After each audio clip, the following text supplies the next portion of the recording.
Sapa Hati bersama Gus Agus.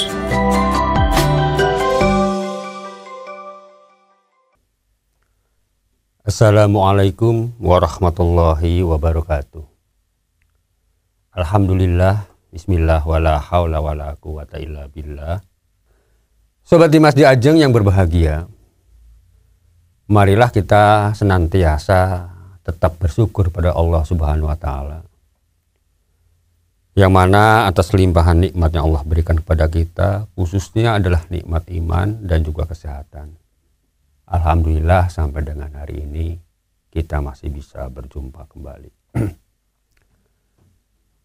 Sobat Dimas di Ajeng yang berbahagia, kita lanjutkan lagi beberapa hal yang mungkin atau mesti kita harus ketahui ya, pada saat kita melaksanakan atau berniat untuk melaksanakan ibadah kurban, atau juga ya yang menyelenggarakan ibadah kurban. Kalau kita bicara soal waktu ya, waktu melaksanakan penyembelihan hewan kurban, kemarin sempat disinggung ya, yaitu sejak mulai matahari terbit di tanggal 10 Zulhijjah. Arti mulai matahari terbit itu maksudnya adalah setelah pelaksanaan sholat Idul Adha ya, sholat Hari Raya Idul Adha. Karena kalau ngomong waktu di sini sebetulnya ya, itu waktunya kalau dengan gini maksud saya, kalau sholat Idul Adha itu adalah waktunya dianjurkan lebih cepat, maksudnya lebih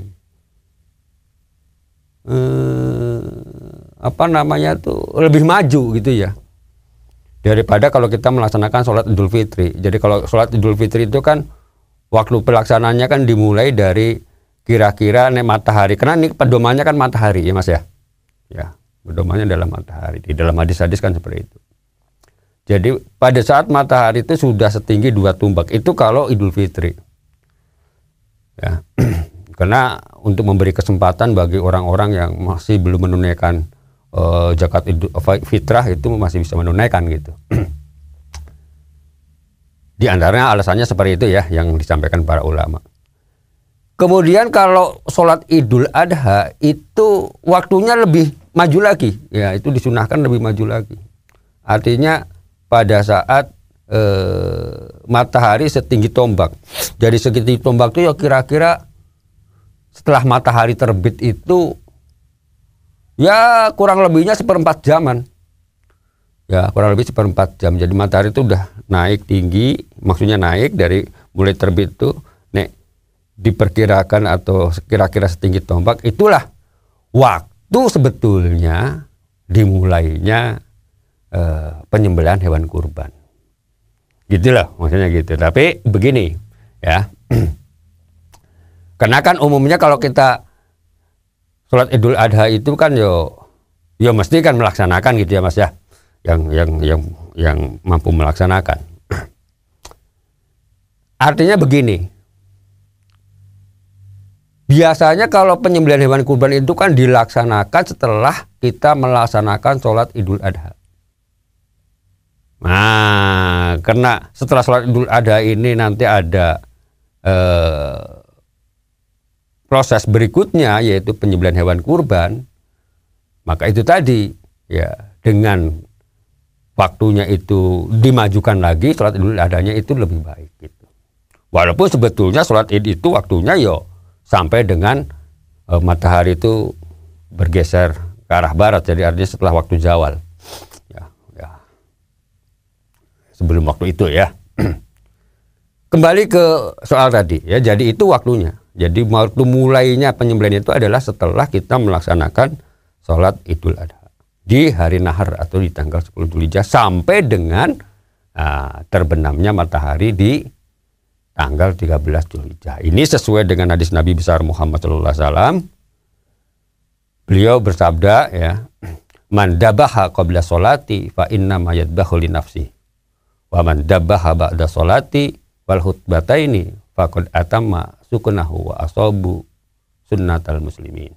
Wa asaba sunnatal muslimin. Ini hadis riwayat Bukhari ya. Yang kurang lebih artinya adalah barang siapa menyembelih kurban sebelum sholat Id, maksudnya sholat Idul Adha, sholat hari raya Idul Adha, dan karena sholat Idul Adha itu kan mesti sholat dulu baru khutbah gitu kan. Idul Fitri pun sama, itu ya mas. Ya, sholat sih baru khutbah. Setelah selesai pokoknya pelaksanaan ibadah sholat Idul Adha ini, maka sesungguhnya ia menyembelih untuk dirinya sendiri. Ya, jadi kalau kita menyembelihnya sebelum Id, waktunya Id itu ya, sholat Idul Adha, ya bukan dianggap sebagai ibadah kurban, tapi penyembelihan biasa. Ya, kalau gitu dibagi kepada orang lain, ya ibadahnya termasuk ibadah ya sodakoh biasa saja. Gitu. Ya termasuk juga untuk pahala dirinya ya pahala sodakoh saja. Jadi bukan pahala kurban, ya. Dan barang siapa yang menyembelih kurban setelah sholat Id, ya, dan 2 khutbah, sesungguhnya ia telah menyempurnakan ibadahnya dan ia telah menjalani aturan Islam. Ya. Jadi dari hadis inilah salah satunya yang digunakan sebagai patokan kita bahwa waktu pelaksanaan penyembelihan hewan kurban itu ya waktunya seperti itu. Kemudian yang penting lagi ya, pada saat kita melaksanakan penyembelihan itu ada aturan-aturan atau tata caranya, yang mana tata cara itu ada hal-hal yang memang disunahkan di dalam kita melaksanakan ibadah penyembelihan itu. Yang pertama adalah alat untuk menyembelihnya. Apakah itu pisaunya, apakah itu goloknya, itu harus yang betul-betul tajam. Ya. Yang betul-betul, ya jangan sampai kita punya golok tumpul untuk melakukan penyembelihan. Ya ini sebetulnya berlaku tidak hanya untuk menyembelih hewan kurban saja, enggak. Menyembelih hewan apa saja walaupun bukan kurban, ya harus betul-betul tajam. Karena dikhawatirkan ya kalau itu tidak tajam itu yo menyakiti hewan itu sendiri, dan ini tidak diperkenankan ya di dalam ajaran kita. Maka kalau kita ngomong seperti ini ya hewan yang dibunuh ya dengan cara dipukul, dengan cara maksudnya hewan darat ya mas, ya, hewan yang bisa disembelih, ya, apakah itu ya dibanting, itu ya dalam ajaran kita itu tidak diperbolehkan, maka memakannya juga hukumnya menjadi tidak boleh atau artinya haram, walaupun sebetulnya hewannya adalah hewan yang halal dimakan. Jadi kembali, pisaunya atau goloknya itu betul-betul tajam. Kalau bisa menyembelih itu adalah 1 kali tarik itu sudah putus, ya, beberapa urat ya di leher itu, sehingga si hewan itu tidak merasa kesakitan. Ya setidaknya 1 kali, 2 kali, 3 kali lah. Itu kena tajamnya itu semakin tajam itu ya semakin kita mendapat kesunahan di sana. Itu yang pertama. Kemudian yang kedua, selain alatnya, sebelum hewan itu disembelih, hewan itu dianjurkan atau disunahkan menghadap kiblat. Jadi diarahkan menghadap kiblat. Otomatis orang yang akan menyembelih pun ya sama, nanti akan menghadap kiblat juga. Menghadap ke arah Ka'bah ya, ke arah Masjidil Haram ya, kiblat ya, kiblatnya kita. Itu kalau mampu ya, kalau bisa ya. Karena ada juga kalau hewan-hewan yang wah kangelannya masa ampun gitu ya mas. Nah, itu mungkin susah atau mungkin karena ngamuk hewannya, terjerumus, terjerembab misalnya gitu, mau tidak mau segera untuk dilakukan penyembelihan. Kalau tidak ya di samping satu menyakiti, kemudian kedua juga ya, hal yang tidak mungkin ya untuk memaksa untuk keluar dari posisinya itu, ya dengan terpaksa ya walaupun tidak mengarah kiblat ya tidak apa-apa. Ya ini kan sifatnya sunnah ya gitu. Tapi kalau dalam posisi-posisi normal, yo usahakan ya, apalagi ini penyembelihan hewan kurban, usahakan bahwa hewan itu menghadap ke kiblat. Ya, itu sebagai kesunahan. Kemudian yang berikutnya adalah jangan lupa ya, menyembelih hewan kurban itu yo sama dengan menyembelih yang lain, apalagi ini kurban, ibadah kurban ya. Mengucapkan basmalah ya.